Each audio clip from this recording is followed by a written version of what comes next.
No, we're live, and it's early morning library. Very early morning library. And the video is the opposite way around, so I can't sort my hair out. Right, let's have a look.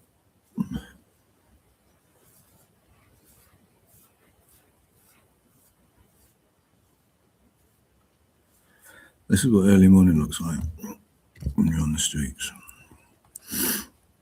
Right, reincarnation. Basically what goes on in reincarnation and the belief of reincarnation is that you live many lives to be able to produce the results of balance of nature. Now, when you look at the reincarnation options available and you look at all the science work available relating to evolution itself, evolution and reincarnation are very much the same thing, where you live multiple lives all the way through the relationship of life that's on a planetary structure. Now, creational nature has been offering all sorts of knowledge and information relating to evolution. Now, we all believe that there was a planetary body that was put together, not only put together, but also created in the vastness of the universe.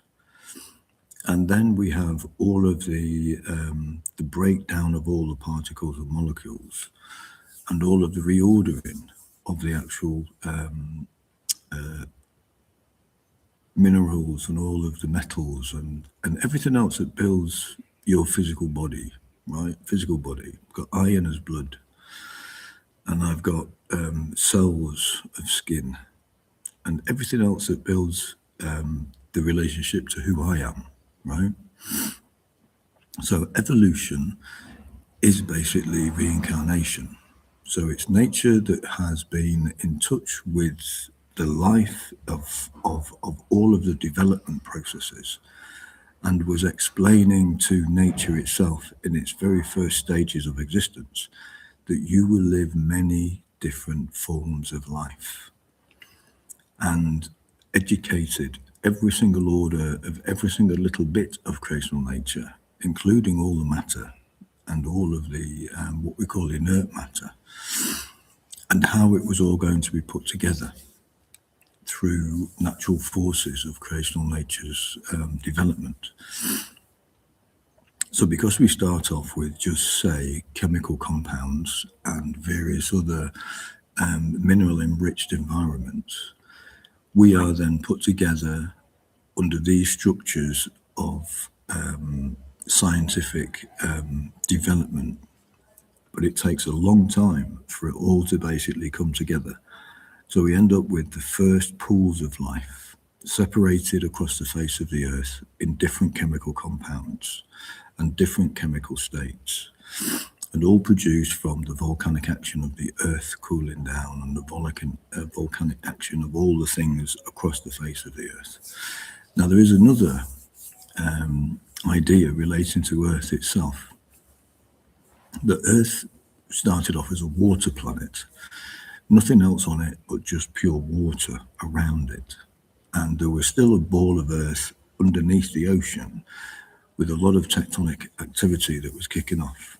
And then fissures opened up and all the materials that came out the center of the earth built up and gathered together in various different places. Now, if you look at the form of the earth itself, you will find that there are deep wells under the ocean, where land has been shifted from one place into another place and gathered through volcanic action. So where there is a depletion on the earth and a misshaped earth, you will find that the volcanic action was depleting areas of the earth to be able to build the islands of what we live on now. So all of it was like a fissure that came up out of the ocean, out of the water. Now, if you want to believe in evolution, you could also believe that around all these hot pools and fissures within a water planet would be the framework in which life actually existed. So life would exist under hot pools of volcanic action, and it would develop and grow. And then it would develop and grow into larger cellular structures and larger life. And then life on Earth would be just nothing but aquatic forms of life. Then when the ground and the volcanic activity of all of these fissures depleted areas of Earth's surface under the water, and then spewed it all out on the top of the water, and then decided that the one big island, which was Pangaea, then started to react on the tectonic plates that had been created by all these fissures that built Pangaea. So these fissures had built land masses of Pangaea in various different directions. So there were several different fissures under the ocean. And then finally, the fissures decided that the depletion of the Earth's surface under the oceans were places in which they could continually push the plates of matter underneath whilst pushing up the matter of something else, right? And then it split and floated across until we get the Earth that we envision now, with all of its island masses all over the place. So we've got all the remnants of all the old fissures that were under the oceans. We've got all the old great fissures that shift all of the major land masses around the place. So as soon as all of life became abundant in the oceans, which would dictate that the Earth was only a water planet and nothing else but water on the planet, and put together by the universe as a water planet. And then as life developed and grew across the face of the oceans, there was opportunity to be able to evolve further. So you evolved out of the water and onto land and various further other development processes because of atmosphere and the changes in the atmosphere. Now, all of that is probably a pattern of behavior that the cellular structures would have got to understand. Plus the fact when intelligence started to develop to a stage of complexity, that there would be a knowledge of it, a knowledge of the movement of it, and the knowledge of the development of it. And because the knowledge of the development and the movement of it, right, became something remembered, then when it came to the first cognitive sides of cellular structures being able to put together thought processes, then there would be a remembrance of what went on in the past. Now, it may have got to a stage where the complexity of it all was in the stages of knowing that there was something, but not quite understanding what it was. So thought processes kicked off, and various areas of cognitive mental processes kicked off in the cellular structures and became dedicated to various areas of management of other cells. And because all of that came into existence in the manner in which it did, things like Buddhism and things like reincarnation became the first stages of cellular structures trying to figure out exactly the order of where it actually came from. So it knew that there was a stage of development, and it knew that there was a stage of growth to get it to where it was already. So then these things probably would come to mind. There would be something in nature of a will that will probably prompt, if that is the case, right, that would probably prompt, what do you see? Everything around you is where you come from as a species. So they would believe in living many different lives and getting different frames and different forms and different ways of life, of different ways of living. And then you would probably get the knowledge that it was all there for your benefit and for you to get to understand as cognitive mental thought and it was all food of the environment for you to be able to contemplate. And it would also pass time. It would give you something to do. It would give you something to be concerned about. It would also help you in your environment of being able to live and survive. It would give you all the knowledge of all your food sources. It would give you all the knowledge of all the landmass and the required need for landmass. And it would give you everything about the knowledge of the trees and the flowers and the plants and everything. So the first stages would be to, what is your environment? Get to know your environment, understand where you are, because in the future you're going to be a different thing. So now you are this creature and animal, but you will be a bird in the air later on. What lessons are you going to be able to understand? What is the transition from one form into a brand new form of life? And what is the benefit for creational nature? What is the benefit for nature itself for you to have so many reincarnated lives from one to the other, to the other, to the other? Now, reincarnation, or at least the evidence and proof of reincarnation, is the genome chain of genetics. And in the genome chain of genetics is all the forms of education that you as a species has ever lived. So because of all of that, right, and because of the way in which we all look at times, and the way in which we all change at times, and the way in which everything seems to be something. Now, under my examination, when I followed the education of Darwin, he only examined the forms of animals to try and prove that evolution was in the process of actually developing. But when I look at the species of hominid, which is something that he was going to do, but he was put off from actually doing, taking that work and examining it and trying to finish it off was something of a desire that I had personally. And what I found is this: across the species groups of all the time periods, there has been a stability of form in all the species. And all the species are in balance with each and every single form that exists in its own time period. Now, in my time period, right, there is me as a hominid, and then there are all the animals. So the giraffe, lions, tigers, monkeys, gorillas, all the forms that we know today, right? And every single area of every single form of stage of evolutionary development has gone in several directions under my investigation, from animal kingdom all the way through to hominid. Now, there are periods of time where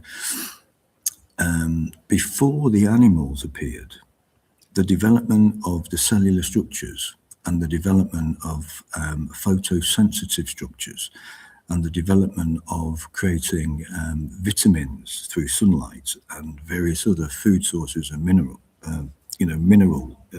compound mixes within the actual food source as well, which is basically just a bit of ground muck, really, that you eat whilst eating something else. But your body gets used to it, and it gets used to the fact that it's there, and it starts to utilize and use it, and then it starts to learn the knowledge from it. Now, that in itself is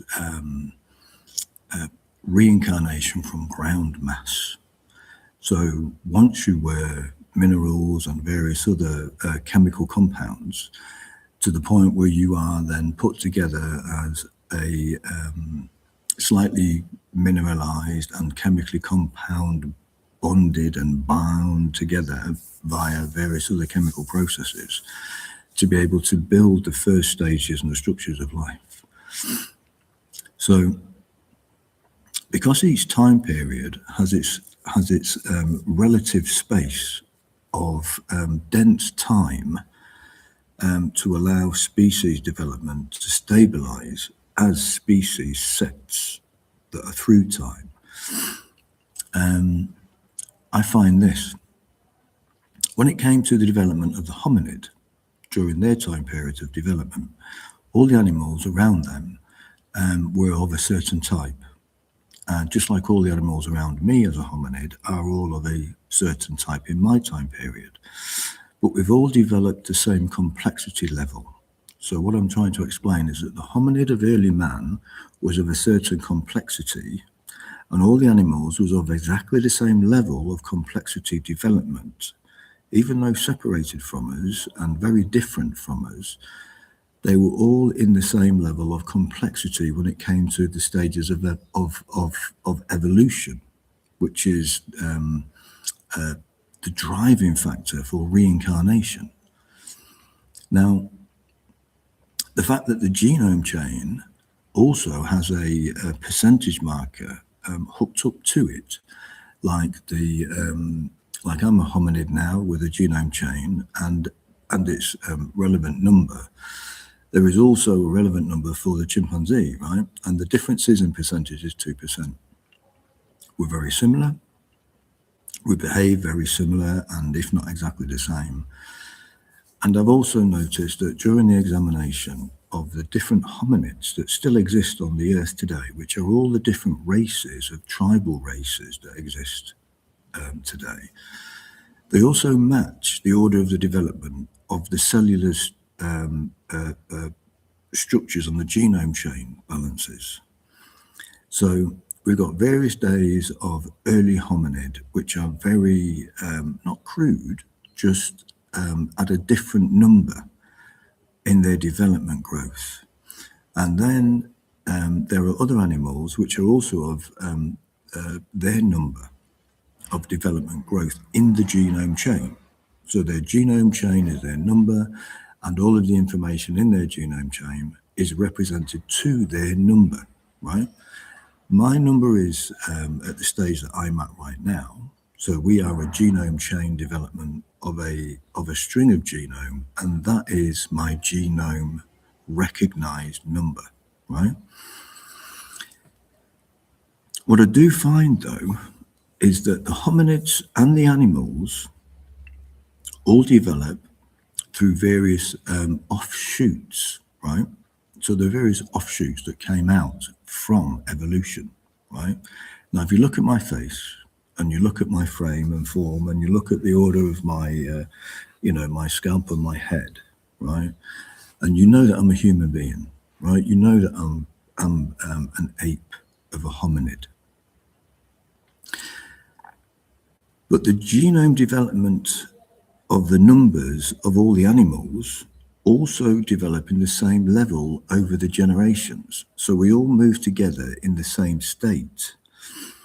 So as we move together in the same state, there may be a time period where there was a hominid of an animal, right, classed as an animal and related to all the rest of the other animals, where there were closeness genome connections. And they've all developed from different stages of the earliest of the life that existed before. So when early monkeys started to develop, and all the rest of the early developments of all the other monkeys around the place, they're all different types of apes, different types of groups of apes that would dominate in various different food group regions. And all of them would develop to a certain stage, and some would develop off in the stages of their own number straight off into animals, but into the animal kingdom that we have today.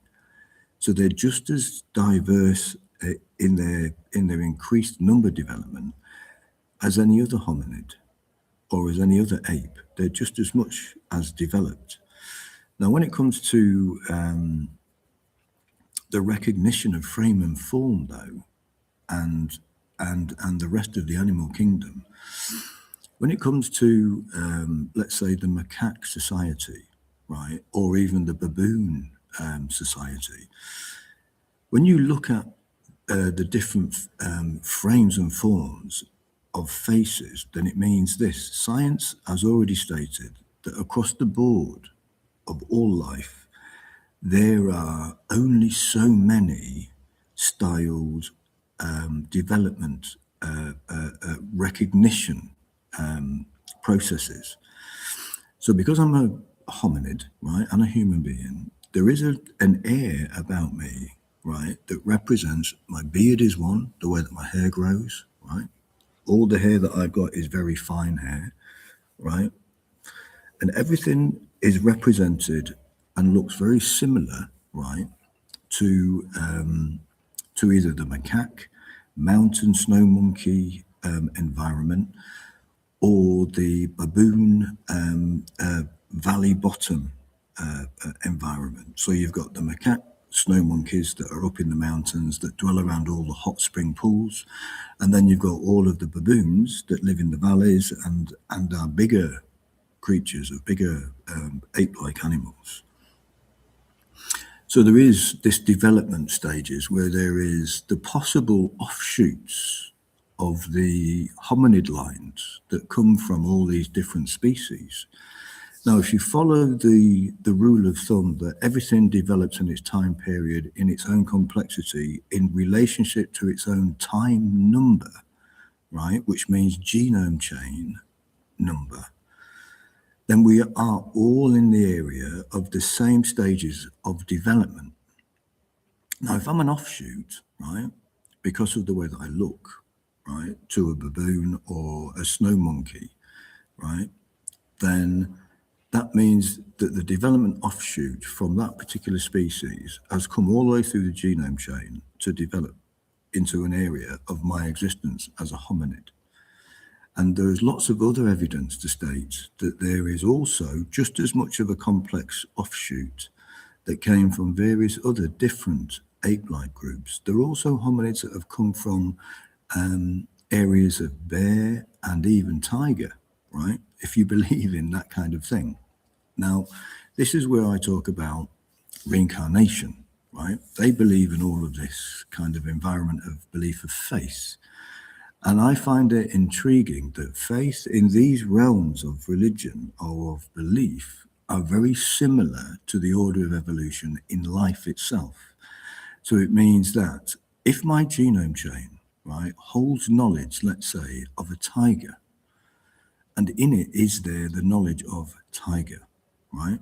And if someone else's genome chain knowledge holds the knowledge of, let's say, panda, then you are in the development stages of a different chain of genome that has evolved to the stages of hominid. Now, hominid, all that means is that many different types of species and many different types of offshoots have come out from the animal kingdom and into the realms of man. And because we're now all in the stages of the strong genome development number, then we are now able to produce, not just from my frame and form, right, another human being, but also to be able to have relations with another species relationship. Now, let's say that all of this is designed in creation to allow the mixing of the complexities of chain of genome, so there isn't any areas of concern when it comes to the actual genome chain development. The more diverse the chain, the stronger the development of stability in cellular structures. And not only the stability in cellular structures, but also the stability of mental state of mind, right? So your mental state becomes extremely stable because of the complex genome knowledge you've got relating to all of the different development stages of evolution. So you start off with chemical pools, you come all the way through ocean life, and you become extremely developed in the oceans, and you live all these existences in your genome chain. You then come out of the oceans and walk upon the land, and you then develop even further in atmospheric conditions, which is also just as liquid as the water you came from in the first place. It's just liquid gas in the air that has come. So the transition from full saturated liquid into atmospheric conditions, which are very similar, if not the same, right? And you then wander around without the order of sun protection. So you then develop and grow hair, and you develop and grow beards, and you develop and grow all sorts of mineralized, right, protection for your skin. Eventually, you'll be able to produce melanin, and you become darker, and you have darker skin, and some don't produce any type of melanin because they may have been, let's say, in the deeper, colder regions of the oceans, and then came out onto the land and sought all the colder areas of the land mass, which would make sense. That all the animals in deep, cold regions would probably seek out the colder regions on the actual planetary surface, and all the ones that are in hot pools and springs would probably develop and want to live around all of the equator area of overheated. So we have people with melanin, we have people with mild melanin skin and mild pigmentations of various other protective surfaces to try and help us. That's not also to not to forget that the earth is a filthy place when it comes to minerals, but the minerals themselves is not filthy. In the wind, minerals fly, and you can get covered and coated in as many different types of minerals all over your skin. If your face has no hair on it, but your body is covered in hair, then the only thing that you ever need is just face mineral coated cover that will protect you against all sorts of things. And that is something that did happen and does happen in creational nature even now. Mineralization of ground matter that covers a light coat and a muck across your face is also a protection to your skin. So all of it is designed to be able to put all this stuff together in the realms of where we go. And that's why, if you ever get your genome chain checked out, and you ever get your ways of understanding of who you are as a person, right? Then you will also get to understand what your waveband frequency sets are also capable of. Now, I believe in the heavens, and I believe in the life after this one, right? And I believe that it is to help creational nature and for nature to develop and grow. To me, it's the scales of nature, the balance of the scales of nature, which are the most important thing in life when it comes to it. When life is designed to protect the environment in which you're in and designed to build a diverse connection to the life that can exist, right, then it means that your existence as any species will always have things around you that will occupy your mind and make you think and make you do all sorts of things in survival and all kinds of things in interests and all sorts of development of your own mind. Now, the development of mind is extremely important because it's the only thing that keeps you in a stable cognitive state. I'm going to leave it there because we're in a library. I've just had someone come in. So I hope you enjoyed the video. And this is Michael Lee and Hammond Eco signing off.